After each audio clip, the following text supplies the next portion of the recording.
ফেঁসে যাচ্ছেন মানবতা বিরোধী অপরাধ ট্রাইব্যুনালের chief prosecutor advocate Tajul Islam. এর মধ্যে তিনি যথেষ্ট বিতর্কের মধ্যে পড়ে গেছেন। একইভাবে বিতর্ক নিশ্চয়ই শুরু হবে তার যিনি প্রধান পরামর্শক ব্রিটিশ আইনজীবী টবি ক্যাটম্যান। এবং যেদিন থেকে অ্যাডভোকেট তাজুল ইসলামকে আন্তর্জাতিক যুদ্ধাপরাধ ট্রাইব্যুনালের চিফ প্রসিকিউটর হিসেবে নিয়োগ দেওয়া হয়েছে, সেদিন থেকেই আমি এ বিষয়ে কথা বলেছি বেশ কয়েকবার। এটি কি প্রতিহিংসার জায়গা থেকে এই ট্রাইব্যুনালে তাকেই চিফ প্রসিকিউটর করতে হলো? কি কারণে? এই ট্রাইব্যুনাল তো গঠন হয়েছিল মানবতা বিরোধী অপরাধীদের বিচারের জন্য, এবং তাজুল ইসলাম মানবতা বিরোধী অপরাধের অভিযোগে যতগুলো মামলা হয়েছে সেই মামলা যারা আসামি, জামাতের অন্যতম যারা শীর্ষ নেতা ছিলেন, তাদের অধিকাংশের প্রধান আইনজীবী ছিলেন। এখন এসে যে বিষয়টি দাঁড়াচ্ছে, তাকে খুব স্বাভাবিকভাবেই যদি কোনো মামলা রিভিউ করতে হয়, তাকে ওই মামলার যারা আসামি ছিলেন, যাদের পক্ষে তিনি কাজ করেছেন, এখন তাদের বিরোধিতা করতে হবে। তার কারণ এই মামলাগুলো পরিচালনা করবে কে? বাদীপক্ষ কারা? রাষ্ট্রপক্ষই তো। রাষ্ট্রপক্ষের আইনজীবী তো প্রসিকিউশন টিম ট্রাইব্যুনালের, এবং সেই ট্রাইব্যুনালে তিনি চিফ প্রধান। এখন এটিএম আজহারুল ইসলামের পক্ষের প্রধান আইনজীবী ছিলেন তাজুল ইসলাম। এটিএম আজহারুল ইসলামের যে মামলায় তার মৃত্যুদণ্ড ঘোষণা হয়েছে, তার বিরুদ্ধে রিভিউ আবেদন করা হয়েছে। এখন এই রিভিউ আবেদনের বিরোধিতা করবে কে? রাষ্ট্রপক্ষ। এখন রাষ্ট্রপক্ষের প্রধান আইনজীবী হিসেবে অ্যাডভোকেট তাজুল ইসলামকে বিরোধিতা করতে হবে।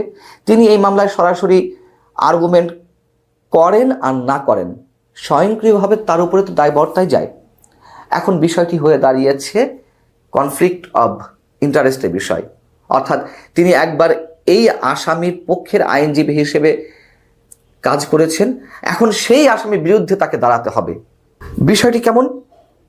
যেহেতু স্বার্থের সংঘাত, এখন এই বিষয়ে আইনজীবীদের পেশাগত আচরণ নিয়ে কি বলছেন যারা এ বিষয়ে অভিজ্ঞ, আইন অভিজ্ঞ, যেমন শাহদিন মালিক, তিনি গণমাধ্যমকে বলছেন, প্রথম আলোকে বলেছেন যে একটি মামলায় একজন আইনজীবী কখনো পক্ষ পরিবর্তন করতে পারেন না, অর্থাৎ কখনো বিবাদীর পক্ষে থাকলে আবার পরে বিবাদীর বিপক্ষে যেতে পারেন না।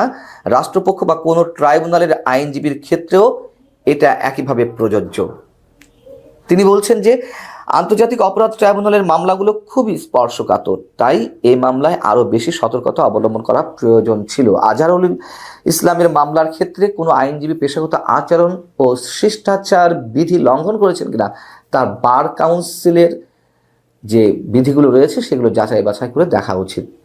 এখন বার কাউন্সিলের বিধিমালায় কি বলা আছে? যেহেতু বার কাউন্সিল হচ্ছে আইনজীবীদের পেশাগত আচরণ এবং শিষ্টাচারের বিষয়টি নিয়ন্ত্রণ করে, বার কাউন্সিলের যেই বিধি তার 2 নম্বর অনুচ্ছেদে বলা রয়েছে, বর্তমান মক্কেল বা পুরাতন মক্কেল, যে মক্কেলই হন না কেন, তার মামলা পরিচালনাকালে একজন আইনজীবী যদি মামলা সংক্রান্ত কোনো গোপনীয় তথ্যাদি সম্বন্ধে অবগত হয়ে থাকেন, তবে উক্ত আইনজীবী উক্ত তথ্য নির্ভর কোনো মামলায় উক্ত মক্কেলের বিরুদ্ধে বা বিপক্ষে আইনজীবী হিসেবে নিয়োজিত হতে পারবেন না। আবার 4 অনুচ্ছেদে বলা রয়েছে একজন আইনজীবী পরস্পর বিরোধী কোনো ব্যাপারে কোনো মক্কেলের প্রতিনিধিত্ব করতে পারবেন না। খুব সহজ। অর্থাৎ আমি যদি আইনজীবী হতে হবে, কোনো ব্যক্তির পক্ষের আইনজীবী হিসেবে বা কোনো আসামির আইনজীবী হিসেবে যদি আমি যুক্তিতর্কে দাঁড়াই আদালতে, এবং আমাকে দাঁড়াতে গেলে তো সেই মক্কেল বা আসামির সব কিছু আমার জানার কথা, এবং সেগুলো আমি জেনে গেলাম, পরবর্তীতে আবার সেগুলো জেনে তার বিপক্ষে আইনজীবী হিসেবে কাজ করলাম, সেটি তো হতে পারে না, কোনোভাবেই হতে পারে না। যেহেতু আমি তার দুর্বলতাগুলো সব জানি, এমন জেনে আবার তার বিরুদ্ধে যাচ্ছি, খুবই সহজ একটি বিষয়। প্রথমে মনে হতে পারে যে খুব জটিল কিছু, আসলে জটিল কিছু নয়। অতএব কি করবেন এখন তাজুল ইসলাম? এবং এই advocate Tajul Islam chief prosecutor, তিনি কিন্তু এই ট্রাইব্যুনালেরই যে বিচারক টিম ছিলেন, বিচারক টিম ছিল, তাদের রুলের শিকার হয়েছিলেন, রুলের মধ্যে পড়েছিলেন, অর্থাৎ আদালত অবমাননা তিনি করেছিলেন।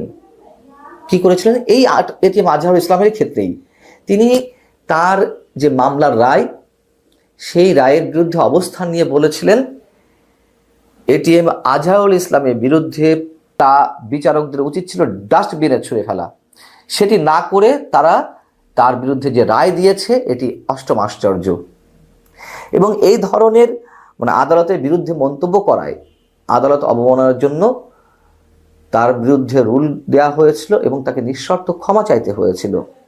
সেই আজহারুল ইসলামের মামলার বিরুদ্ধে এখন রিভিউ আবেদন হয়েছে, শুনানির জন্য আদেশ দেওয়া হয়েছে সুপ্রিম কোর্টের পক্ষ থেকে, আপিল বিভাগের পক্ষ থেকে।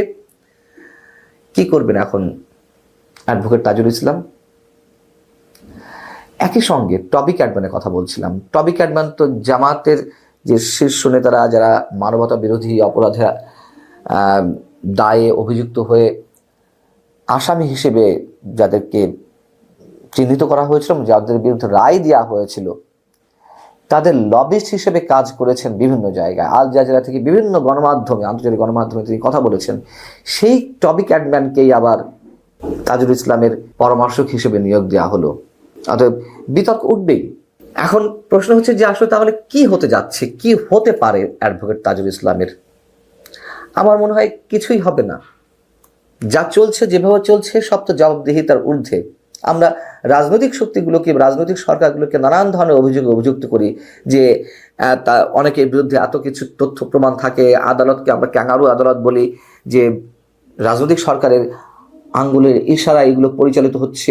বা খুব স্পষ্টভাবে যদি বলি যে একেবারে সবশেষ যে কথিত রাজনৈতিক সরকার আওয়ামী লীগ, সেই আওয়ামী লীগ সরকার তো তাদের আঙুলের ইশারায়, এটা তো ওপেন সিক্রেট, উচ্চ আদালত নিম্ন আদালত পরিচালিত হয়েছে। কারো কাছে কোনো জবাবদিহি করতে হয়নি, যদিও তার পরিণামটা আমরা দেখেছি সব মিলিয়ে। এখন এই আদালতের বিষয়ে যদি কোনো ধরনের, বা আদালতের প্রসিকিউশন টিমের বিরুদ্ধে যদি কোনো ধরনের অভিযোগ ওঠে, সেগুলোর কি কোনো ধরনের কোনো সুরাহা হবে? অন্তত গত 7 মাসের অভিজ্ঞতা থেকে আমরা বলতে পারি হবে না। তার কারণ বর্তমান সরকারও সাধারণ মানুষ বা যারা বিশেষজ্ঞ রয়েছেন, বিশ্লেষক রয়েছেন, তাদের কোনো কথাতেই কোনো ধরনের কোনো গুরুত্ব দিচ্ছেন না। অতএব অ্যাডভোকেট তাজুল ইসলামের ক্ষেত্রেও যে কিছু হবে সেটি মনে করার কোনো কারণ নেই।